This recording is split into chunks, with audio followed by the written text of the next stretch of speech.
Welcome, Texas Optometrists to Professional Responsibility 2018. My name is Kyle Sandberg. I'm an assistant clinical professor here at the Rosenberg School of Optometry. This is the one-hour course in professional responsibility or ethics that's mandated by the Texas Optometry Board each year in order to renew your license. So this course satisfies that requirement. It is accompanied by a quiz, should be on the same webpage with instructions. So take that quiz after you complete this course or listen to this video, and then send it into the RSO CE office. We'll grade it and then send it off to the board, and you'll receive credit. So the topics that are covered here are mandated by the board. They send out a list and say, hey, we got to talk about these different things each year. So a lot of different rules and changes and things like that we'll cover here, and some reminders as well. Keep you out of trouble here in the future. I realize it can be a little bit dry, so I've added some background music provided by yours truly. So hopefully that makes it a little bit more entertaining. And with that, we'll go ahead and get started.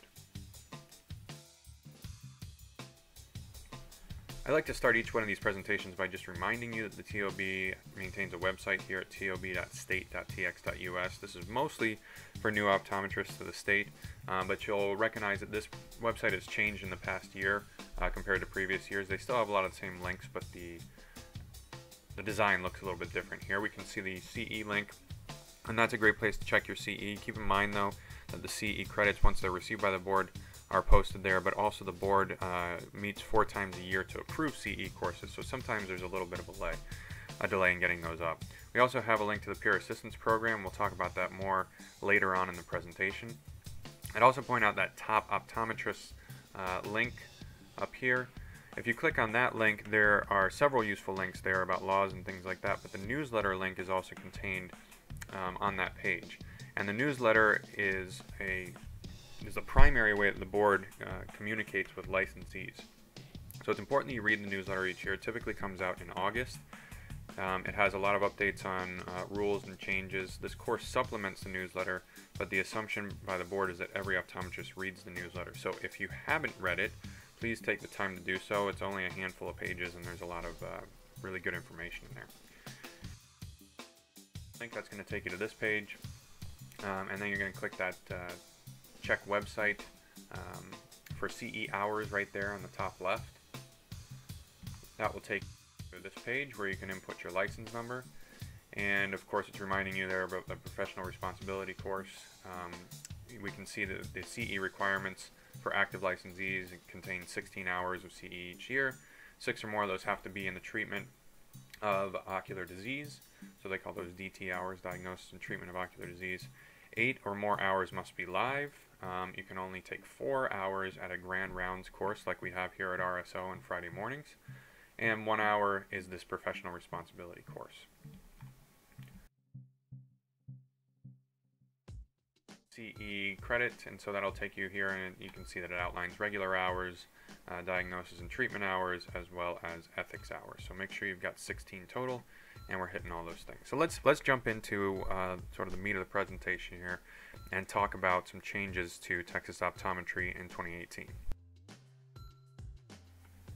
So the first thing that happened last year, early in 2017, was the passage of Senate Bill 314, and that allowed Texas Optometry to remain independent for 12 more years. So if you're unaware, every 12 years the Sunset Act comes up, and that looks at all health professions. This year the recommendation of the Sunset Commission, or I should say in 2017, the recommendation of the Sunset Commission was to roll the Texas Optometry Board under TDLR and get rid of the Optometry Board altogether. And so we would have been governed essentially by a board that regulates electricians and elevator repairmen and things like that. And so with the help of ODs throughout the state and the TOA, we were able to successfully defend the existence of the Texas Optometry Board. So many thanks to the doctors that contributed to that. So here's the place I've got to mention what the TOA is doing, both in 2018 and 2019. As many of you know, 2019 will be another legislative year, and so as we go into session, the plan here from the TOA is to push for scope. We're calling it the modernization of eye care, but it's really going to expand what Texas optometrists are allowed to do, and it's our hope that we bring Texas to the top 10 from where we are right now, ranked about 47th in our ability to practice optometry. The thing that you can do right now is, number one, join the TOA. If you're not already a member, please consider joining. It's important because it unites all Texas optometrists as one solid voice, and it allows us to speak to the legislator in Austin with a collective unity. You can reach out to your legislators starting now, start telling them the issues that are facing optometry, both from a scope standpoint and insurance panels and things where optometrists are treated unfairly. But especially in 19, when we need one voice. For example, if we have a House bill or a Senate bill that's coming onto the floor or that's being heard in committee and we need support for it from across the state, if those offices are flooded with emails and phone calls, it's hard for the legislators to ignore that many voices. And so being part of that and knowing when and how to reach out is going to be imperative as we move the profession of optometry forward here in 2019. So Senate Bill 314 changed some other things about optometry. One of the things that changed is the license renewal fee, and those are going to increase coming up this year. We're going to add $5.29 to the optometric glaucoma specialist renewal fee. The purpose of that is because Senate Bill 314 is trying to address opioid abuse. New legislation is adding duties for the Texas State Board of Pharmacy. They operate the prescription monitoring program. We'll talk about the prescription monitoring program here in just a minute. But because there's a cost associated with that, the increase in the fee for optometric glaucoma specialists is going to be $5.29 annually. The other thing they're going to add is $2.36, and that is because the board is now required to access the National Practitioners Data Bank at each license renewal. And then what this does is it allows the board to see if there's been any disciplinary action or any license revocations in other states across the country. This actually is cheaper than the licensee doing it themselves. So one of the thoughts was, should we allow the licensee to access this National Practitioners Data Bank themselves? There's actually a $2 savings if the board just adds it to the license fee. The next thing is the application process is going to be online, so that cuts away some paperwork. Another nice thing, anonymous complaints can no longer be accepted by the board. So if a complaint comes in against you, previously the patient or consumer was allowed to leave their name off of those complaints. Now that is not going to happen anymore. So hopefully this cuts back on some frivolous complaints against optometrists. The other thing they changed was modernizing some language and the ability of the board to discipline for mental addiction or impairment. And I'll tell you in the next slide what that sounded like and what we've changed it to.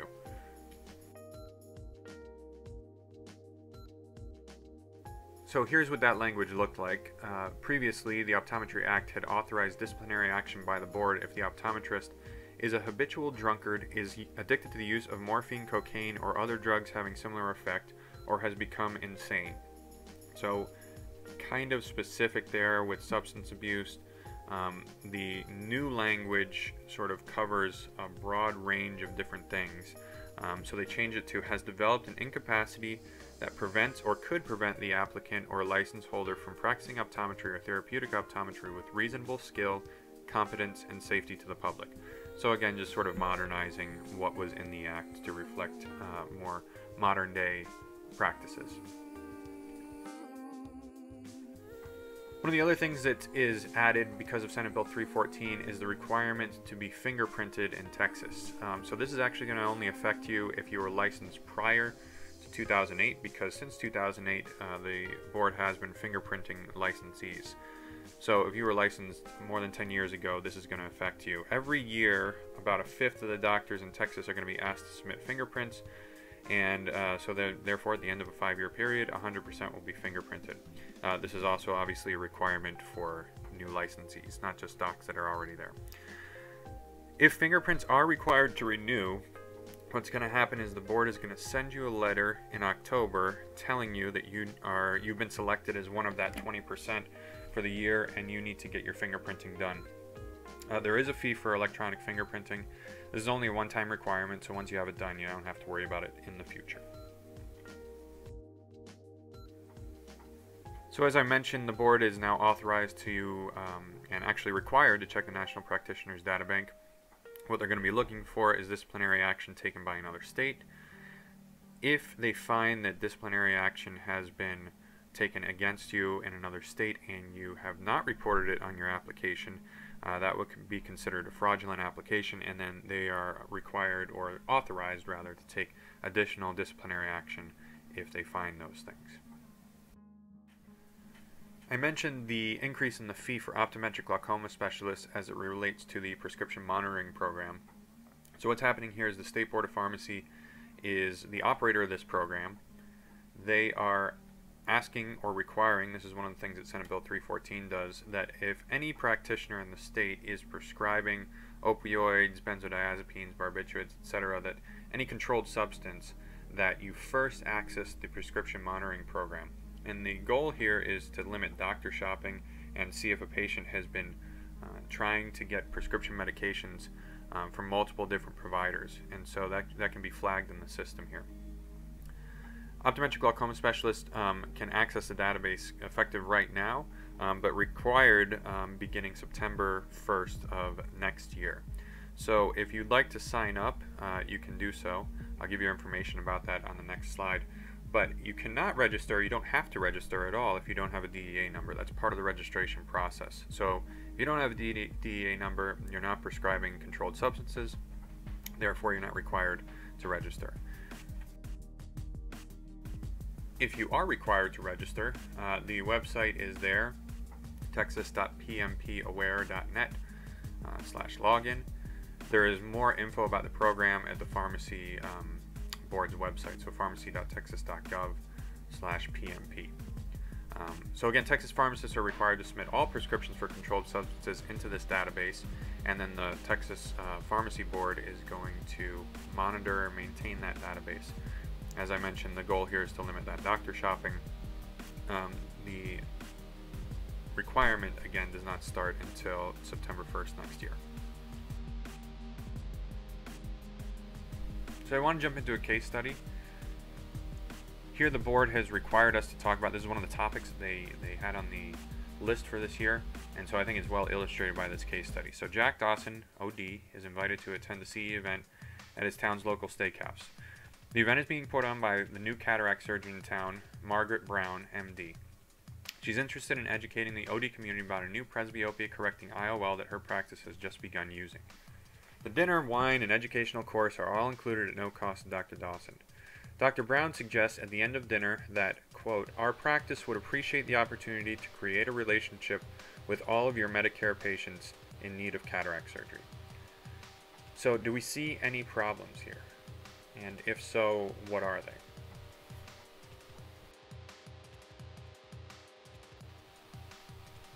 So the issue in this scenario is that we may be in violation here of the anti-kickback statute. So the anti-kickback statute prohibits giving, receiving, or soliciting any items of value, either directly or indirectly, for the purposes of inducing or rewarding items or services that are reimbursable by the federal government. So here, because the CE is provided for free, dinner is provided for free, there's wine provided for free, that could be viewed as remuneration for referrals of Medicare patients to this practice. And the hard part here is that the doctor specifically requests the referrals of Medicare patients. It doesn't mean that you can't go to CEs that are provided by your local cataract surgeon. It just means that if the cataract surgeon is soliciting direct referral of only government-insured patients, that you might be in sort of a gray area there. Violators are subject to monetary penalties, imprisonment, or both. Violations can cost up to $50,000 plus 3 times the amount of the remuneration that has to be paid back. Additionally, the provider is excluded from federal health care programs, so this can be a real death sentence depending on your patient population, but if you are no longer allowed to be reimbursed for Medicare and Medicaid patients, it may be an issue for your practice. The thing that's also important to note here is that under the anti-kickback statute, both parties are held liable. So it's not just the person soliciting the referral, it's the person providing the referral.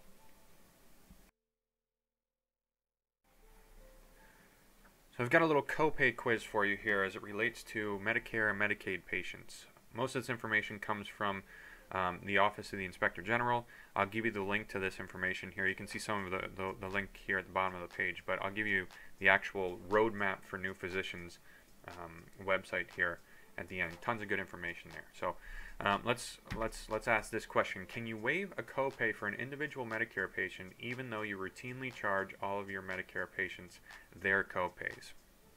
And so, what's your answer? You can say it out loud if you want. I can hear you. The answer is actually yes here. If you determine that the individual patient cannot afford to pay, or if reasonable collection efforts fail.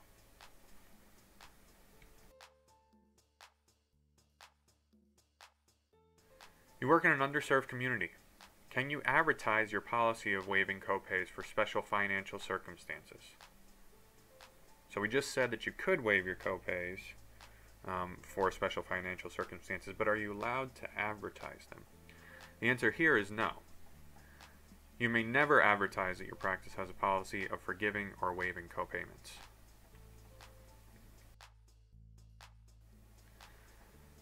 Alright, since many of the individuals in your community are uninsured, are you allowed to treat them for a discounted rate or offer them free services?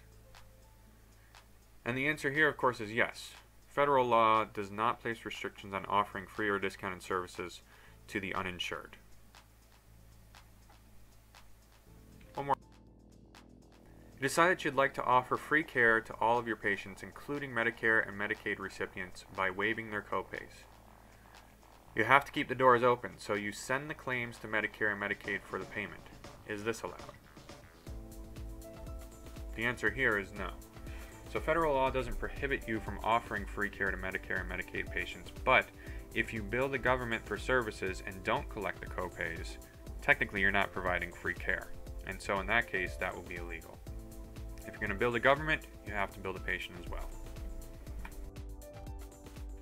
So we also need to talk about the False Claims Act, and sometimes Anti-Kickback Statute, False Claims Act, Stark Law get kind of bundled into one. But really what the False Claims Act says is that you can't submit false or fraudulent claims to the government.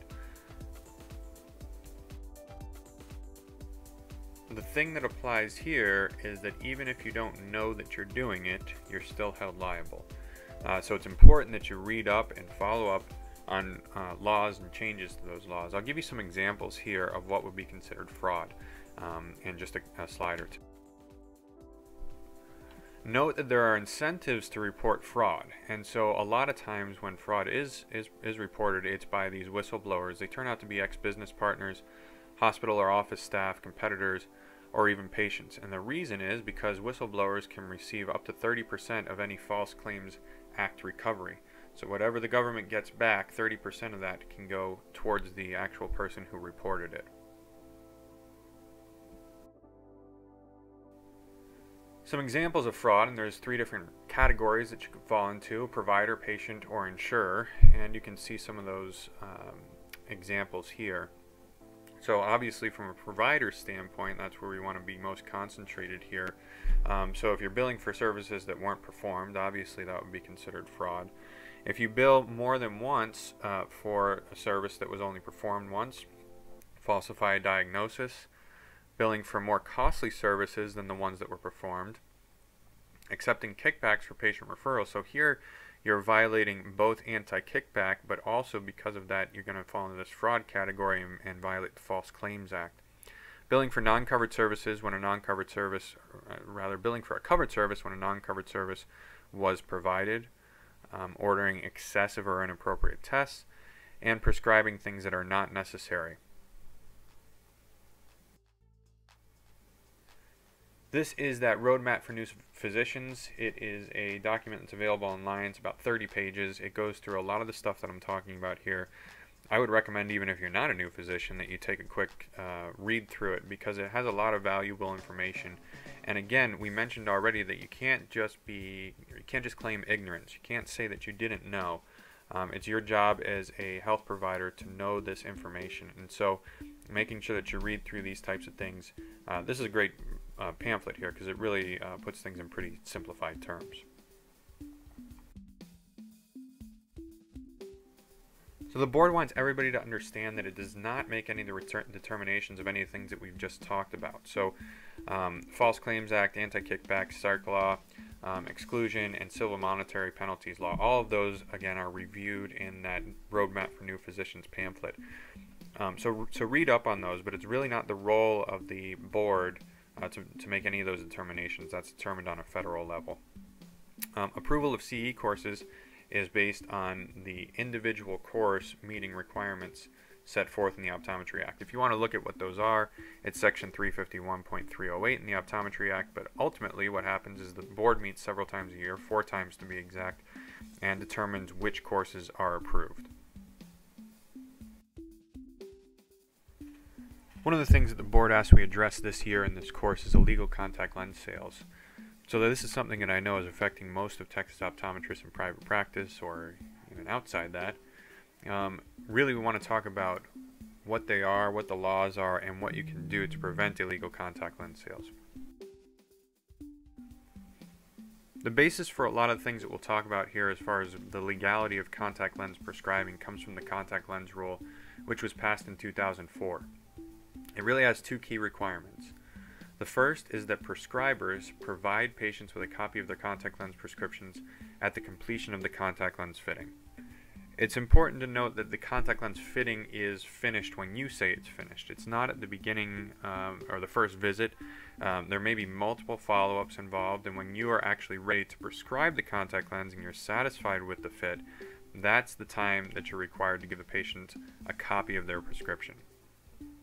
The second part is that a contact lens seller cannot provide contact lenses to its customer unless the seller obtains a copy of the prescription or verifies it from the prescriber through the procedures that are set forth in the rule. And I'll talk about those specific procedures here in a second.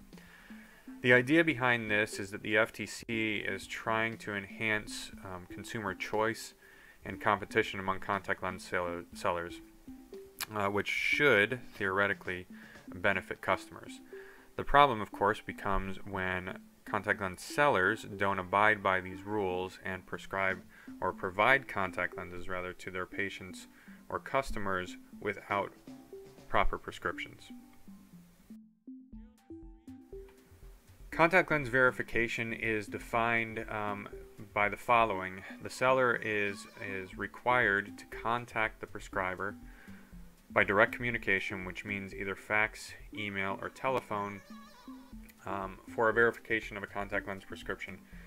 If the prescriber does not notify the seller within 8 business hours that the prescription is expired, inaccurate, or otherwise invalid, the seller is then authorized to treat the prescription as verified. It's important to know what 8 business hours are, and we've talked about this in previous courses, but 8 business hours in this rule are defined as 9 to 5, Monday through Friday. They exclude federal holidays. They should be in the prescriber's time zone. And if the seller determines that the prescriber has regular Saturday business hours, those hours would count as well. So whatever time that message is left or faxed or whatever it may be, the clock starts then.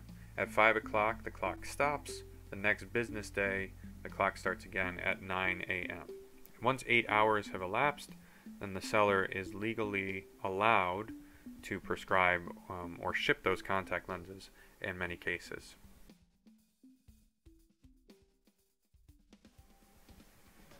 So the reporting of adverse events becomes an important role of the optometrist. Because these patients come into our office, whether it's a contact lens prescribed by you or something they got offline or a cosmetic lens that they got in the gas station down the street, when we see these adverse events, it's important that they be reported, because if they're not, the public perception of the safety of contact lenses continues. So abuse, overwear, and getting prescriptions or getting contact lenses without prescriptions continues by the public.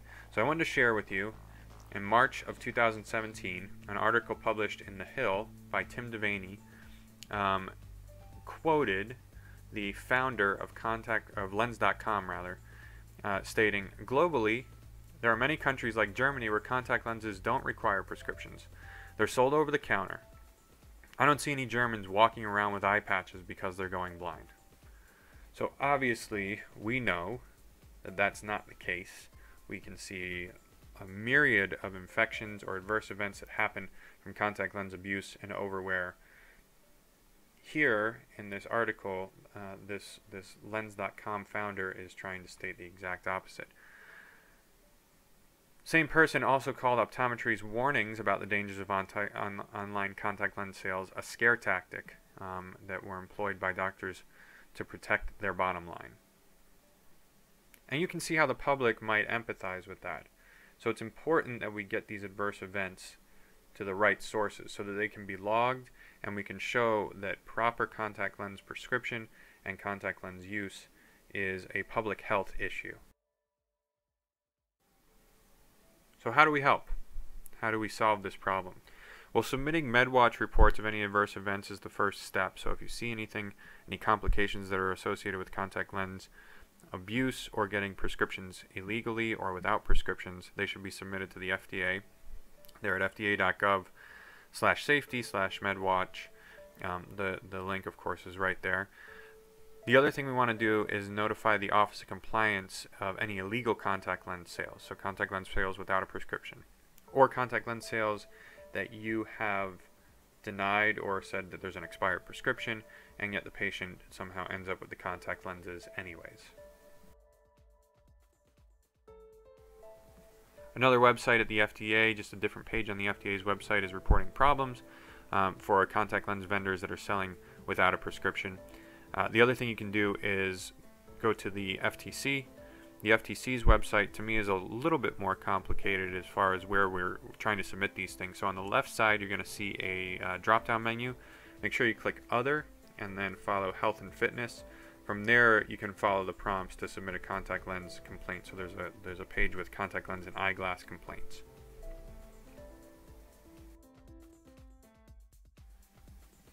Every year I like to do a section on routine mistakes. These are easily avoidable mistakes.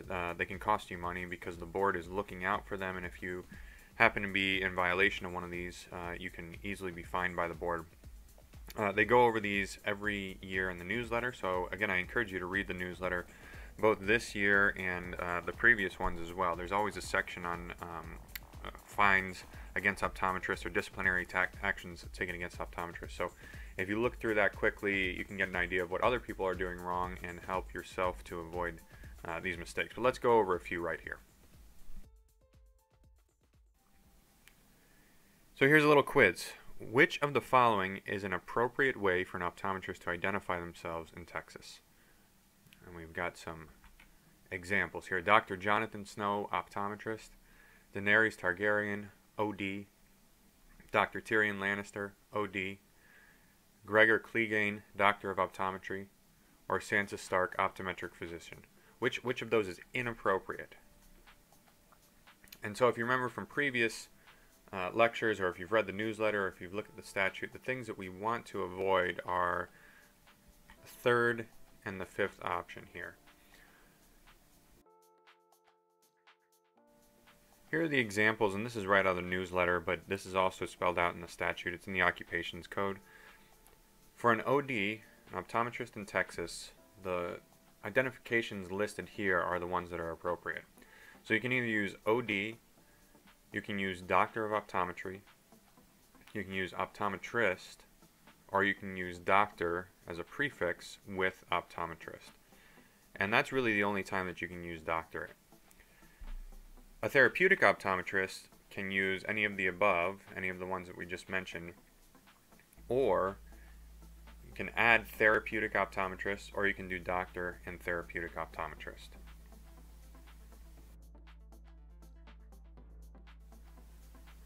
For an optometric glaucoma specialist, it's pretty similar, but you have to use it in conjunction with one of the designations that was mentioned on the previous slide. So, for example, you might say Mike Siever, OD, optometric glaucoma specialist, or Jesse Kostopoulos, therapeutic optometrist, optometric glaucoma specialist. So again, just throwing in that comma and then putting optometric glaucoma specialist afterwards.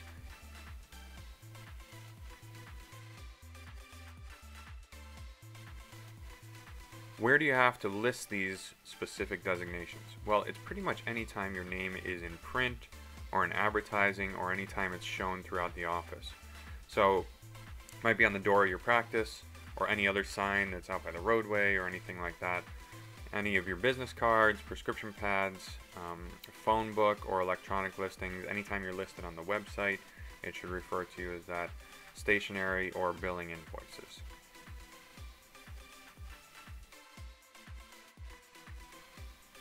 Another caveat that comes up every year is the use of board certified. And so the reminder here from the board is that the optometry board does not actually certify any optometrists. All they do are license Texas optometrists. They also regulate the profession in the state, but there is no board certification that's conferred by the Texas Optometry Board. If you use that term by itself, board certified, a patient or a consumer might take that to mean that the Texas Optometry Board, is the one passing the certification. So if you are going to use the term board certified in print or advertising, you can do it, but you have to use the name of the organization that conferred that certification. So for example, Ziggy Chapman, OD, board certified American Board of Optometry. So if there's any sort of board certification, it just has to be followed by the organization that confers that certification.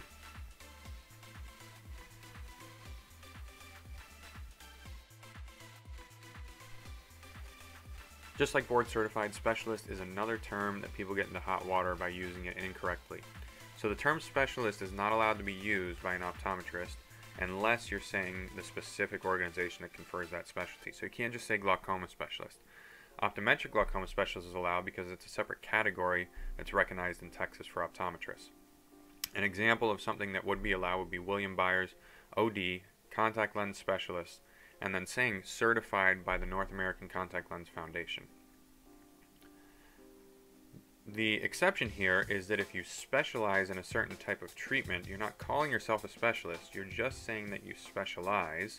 That actually is allowed.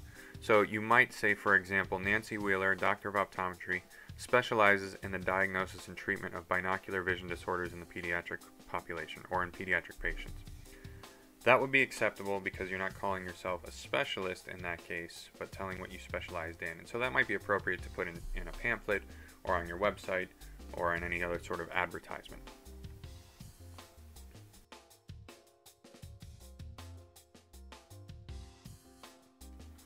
Alright, so I'd like to look at a case study here that I think illustrates some important points. So let's take the case of Ginger Grant, OD, and she's been in her private practice for about 8 years, and she's decided that she'd like to hire a part-time OD employee to help her on Wednesdays and Saturdays. So working a total of about 12 hours a week. On February 1st, 2017, she hires Dr. Jonas Grumby, optometrist. By the time Dr. Grant is enjoying a margarita for Cinco de Mayo, which of the following is she required to have completed regarding Dr. Grumby's employment? A. Credentialed Dr. Grumby on all insurance panels. B. Added Dr. Grumby's name to the practice door. C. Verified that Dr. Grumby has a license to practice in Texas.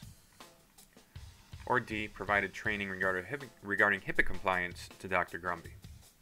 So keeping in mind that Dr. Grumby is only working part-time here, about 12 hours a week. And they've kept up that relationship for about the 90 days or so that he has been employed with Dr. Grant. So the answer is all of those except for the first, which is credentialing Dr. Grumby on all insurance panels. Of course, that may be a good idea from a practice management standpoint, but it's not required. Dr. Grumby is on any insurance panels. You can see uninsured patients or specific panels that only he's credentialed on. So let's talk about these one by one. So the law says, and this is section 351.362, that for fill-in or part-time doctors, that the doctor's name has to be displayed in a publicly visible place, and specifically on the door. It has to be displayed where a patient would see it as they're entering the practice. That's only the case if they're practicing optometry for at least 2 consecutive months, and that's what they define as a regular basis. So for example, if a doctor practices at a location just on Mondays for a 3-month period, that would actually satisfy that 2 consecutive months. So it just has to be, it doesn't matter how many days a week, it's really just asking if they're there on a regular basis over a 2-month period. And if the answer is yes, then that doctor's name has to be on the door. What about for license verification?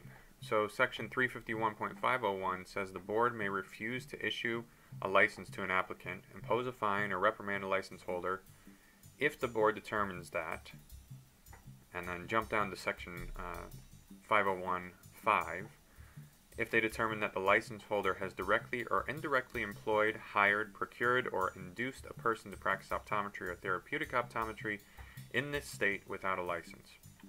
So how do you do that? And really, this goes back to making sure that whoever you're hiring is licensed in Texas. And this had been a problem in the past. Actually, you can read one of these stories in the newsletter where an optometrist was continually soliciting work on online forums, but actually didn't have a license to practice.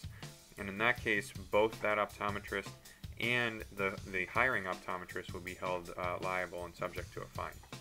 So very easy to check license verification. If you just go to the board's website, tob.texas.gov, and look at this license search site. So I've included the link here for you. This is exactly what the site looks like. Just type in the license number, and in fact, that's really all you need. If you want to get more specific in those other fields there, you're absolutely able to do that.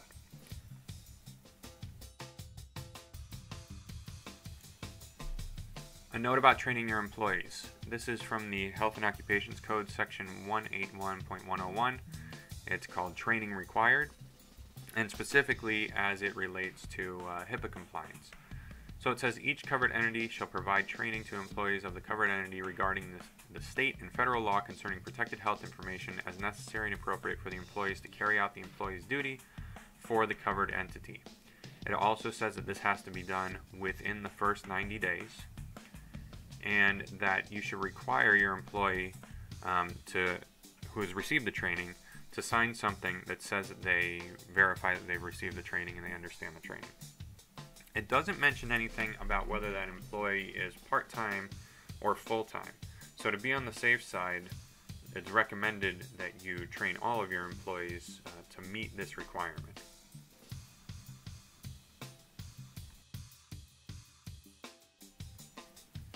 We've got a little section here on EMR pointers. This comes from the board. It also has some things listed in the newsletter. I've looked into it a little bit further for you guys, but especially as it relates to court cases in the past, really easy to avoid mistakes if you just take a little bit of time and make sure that some of these things are in place in your EMR. Of course, as the health system moves to electronic records, there is going to be a little bit of a learning curve, but making sure that you're up to date on these things is definitely going to be helpful and can help you to avoid some legal backlash. Hopefully that doesn't come your way, but if it does, make sure that you're prepared. So the board can request records from your office for a couple different reasons. The two main ones here are while investigating a complaint or just during a routine office inspection that can kind of happen randomly. If they request records from your office and you have some general sort of errors across the board in your records, even if it's not an intentional error, if it's something that's just kind of pre-populated, it can cast doubt on the validity of all the records that you have. And I'll show you here in a few minutes some examples of court cases where because of those little errors in the records, the court has actually ruled in favor of the plaintiff when somebody is coming after a doctor claiming negligence or something like that. And the court says, hey, we can't believe these records because of these consistent little errors. It makes us question whether or not any of the information in the chart is actually accurate. So one of the very common ones is using these pre-populated or pull-down menus that are just automatically put into the chart even after the chart is signed. And it doesn't mean that patients can't have the same findings. It just means if that finding does not apply to a specific patient, it's a red flag that you're just pre-populating many different fields. So I'll give you an example. I've seen charts that say, for example, in a 9-year-old patient, the patient was warned against driving. So that might be something that you put in for your adult population, or you say there's some sort of conversation you have about driving or using sunglasses or something well dilated. but it doesn't make sense in a pediatric chart. And so if it appears in all of your pediatric patients, it's very obvious that that's just one piece of information that's going to jump into the chart without anybody paying attention. And so that brings into question, how many other places in the chart is that happening, and can we really trust this chart? Another very common error, the same information is repeated verbatim across records of different exams for the same patient. So using the same date or using the same presenting symptoms across different exams. So something that should be resolving with treatment, and maybe you've indicated in your assessment and plan that it's resolving, but the patient complaint appears the same at every single visit. In one case, we saw a case of a plaintiff that contended inappropriate use of an antibiotic, and that caused him to require dialysis. The same date appeared on each of the 3,000 pages in the record. This is out of an article, but it said that the judge, quote, said, "You have a problem. Neither you nor your client can make sense of this." The case eventually settled for $10 million. So that's a case where just some negligence and over and over seeing the same date on 3,000 different pages called into question the validity of the entire chart. Another really common error, and this is straight from the board, is that if you have some sort of paper testing that normally would have been attached to your records, that paper testing doesn't end up making it into the electronic record. And so you need to have a system in place to make sure that that happens. Great examples of that would be like a printout from a visual field that should be scanned into the record, or a autorefractor that's finished that day. And the autorefractor tape may just be stapled to the paper in the practice, but then it's not actually put into the electronic record. If you do a test, or part of a test, or part of an exam, and you bill for it, it needs to be shown that you did it in the electronic record. So when they brought this up to doctors before, the doctor's response has been, "Hey, we just started using EMR. I didn't realize that this wasn't making it into the chart." And the board's response to that is that you can't claim negligence here. You need to make sure that you're doing these things ahead of time as you transition to EMR.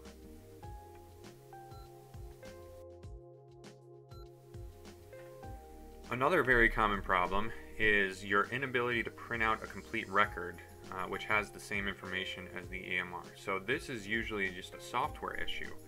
Maybe you're seeing it on screen, or maybe it has multiple pages or different menus or items that you need to click to include the complete record. I personally just had this problem the other day. I was trying to get records for a patient, and I needed visual fields and OCTs, and they claimed over and over and over that they were sending me the complete record. It wasn't happening. I wasn't getting it, and it was partially, the fact that the technician on the other end, or the front desk worker didn't really understand exactly what we were asking for. But when she was clicking print on the complete record, everything wasn't coming out because there was a separate menu where she needed to print out visual fields. I'm making this assumption, but there was somewhere else that she needed to print out visual fields and OCT records. So make sure that when you're asked for a complete record, that you're able to print that out, and and your staff is trained on how to print that out. So do some practice things like that. Imagine that you are auditing a chart and try to make sure that you can get all of the information from a single patient pretty easily and seamlessly, and that your staff knows how to do the same.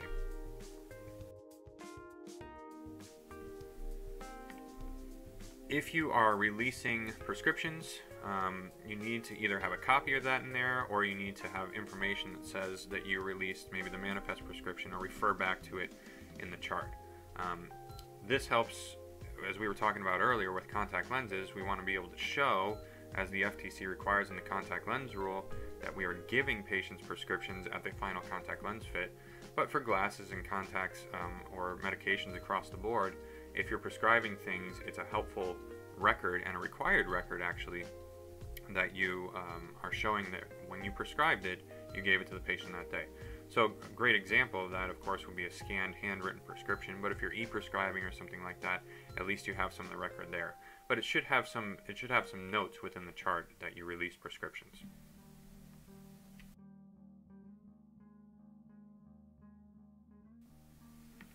This last one is one where you need to kind of sit down with your staff, your office managers, and figure out the way that you're doing these types of things. So in this case, the one that they're concerned about is having information that's given to you by the patient and getting it into the chart. Knowing where that information is in the chart and making sure it becomes part of the record. So if a patient gives you a driver's license, or if a patient gives you a medication list, or if a patient gives you previous records from another doctor, how do those get into the chart? How does that become part of the record? And making sure that everybody's on the same page, those are going to the same place. So if you are audited and you're asked to print out that chart, that it makes it in the final printout and becomes part of the record that you would give to somebody else. I want to switch gears and talk a little bit about ADA compliance, or the Americans with Disabilities Act, and how your office falls into a category where ADA compliance is required. Doctors' offices are considered sort of public spaces where ADA compliance is required, and so you need to make sure that your office is up to date. We've talked about some of these in the past, and again, the newsletter has reviewed some of these things, but I want to bring up some information here specifically about your website. It's very, very uncommon now that your practice would not have a website or some sort of online presence. And because you're a doctor's office, how do those ADA compliance rules apply to your website? So I want to give you an example here of a patient that recently had threatened to sue an OD, and actually several other doctors that were sort of on her healthcare team, because the website that they maintained was not ADA compliant. As I said, the offices of optometrists are covered under the Americans with Disabilities Act, and that does include your website. So how do we make it ADA compliant? If you're anything like me and you don't practice in low vision, you might not know exactly how the visually impaired access websites. I thought I'd just show you an example here real quick. This is a video I pulled off YouTube. There's two main ways that they can access the text on a website, or what's visually happening on the screen. One of which is obviously with just a text-to-speech software that's going to read what's on the screen, so the patient is able to listen to what is actually on the screen or on the web page. The other are these Braille readers. So the Braille reader translates what's on the screen text into Braille. And so that looks like this. Again, this is just a video I pulled from YouTube, so it's not the highest quality, but I think it gives you the point here. The text is obviously changing as whatever is on the screen is being kind of highlighted or read through. So because of that, it's important that some of the things that we're going to talk about here are compliant on your website. And I think if there's any profession that should be sensitive to this, it's probably optometry. So making these changes to your website should be relatively easy and also important for your patients. Direct from the ADA here are 4 common problems in web design relating to ADA compliance. You can see I've got that source website down there at the bottom, so all this comes directly from their website, and I'd encourage you to look over it because it can help you. There's actually many tools, links to other websites that can help you check your own website's compliance with the ADA. But number 1 is images without text equivalents. So if you include an image on your website, obviously a visually impaired or blind person is going to be unable to see that, and so they suggest you put in lines of HTML code to allow text readers to describe the image. They should provide a text equivalent of the image. So it should be a full description of what's in that image. If you have documents posted on your website, and many of us do, right, for patient forms and things like that you want them to fill out before they get into the office, make sure that it's posted in an accessible format. So many times PDFs are not accessible to screen readers because they use many images. So make sure that you provide your documents in HTML or rich text format, RTF format, in addition to the PDF. So that's a pretty easy fix. If your web page has locked colors and font sizes, that can also be a barrier to somebody who's visually impaired.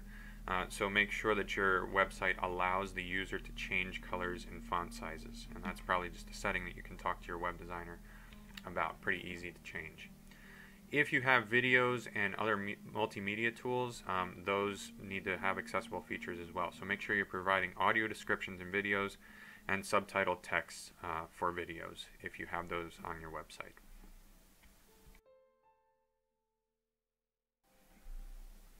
I want to throw in a quick note about CE here. It's important that you get your CE in on time.